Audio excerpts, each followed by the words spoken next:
At si Duterte, nung siya ay naging presidente at lumaban siya sa mga oligarkiya at mga namumurag uuring hari dito sa ating republika, lalo na yung mga sindikato na nag-handle ng malaking volume ng mga drugs, yung mga pamilya, mga oligarkiya na kumukontrol ng lahat ng ating mga aspeto ng ating buhay, kagaya ng kuryente, tubig, at ilan pa mga basic services.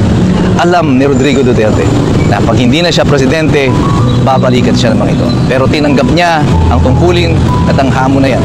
And this is what he is facing right now. This is not just because of the drug war. This is about Rodrigo Duterte fighting the system and going against the system. At siya lamang po ang Pangulo na naglakas ng loob na labanan ang mga naghaharing uri dito sa ating bansa. Yan ang dahilan kaya siya mahal ng ordinaryong Pilipino. At maaaring hindi mo yan nauunawaan kasi hindi ka siguro ordinaryong Pilipino. Isa ka doon sa mga nakikinabang, isa ka doon sa mga privileged few. Hindi ka nakakaranas kung paano pagharian ng mga makapangyarihan at ng mga kriminal dito sa ating bansa. Akin pong sinasabi ang mga bagay nito bago pa po mahuli ang lahat.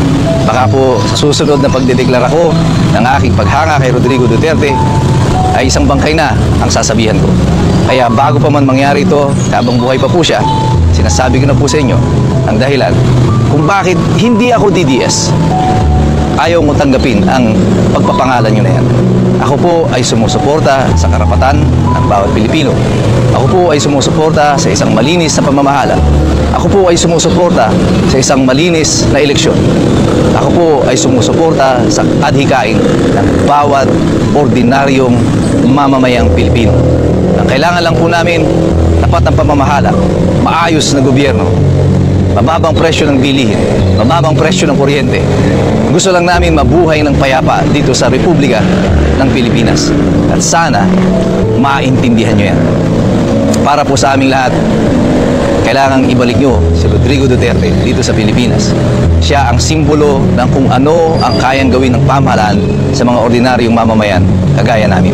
Kasi kung kaya nilang baluktutin ng batas, alisin ang katwiran, at mabuyin ang karapatan ng isang dating Pangulo na mayroon pa rin namang impluwensya at maraming mga taga-suporta, ano kaya ang kayang gawin ng pamahalaan nito sa mga ordinaryong mamamayan kagaya natin?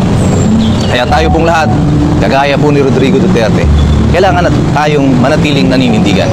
Let us continue to engage in this discourse in support of our rights, in the protection of our rights, and in support of the Republic of the Philippines. At sa ating pag-engage na yan, patuloy tayong mag-aral. Alamin natin ang lahat ng mga bagay. Sapagkat mahirap talagang makialam ang taong walang alam. God bless you. God bless us all. At mabuhay ang Republika ng Pilipinas.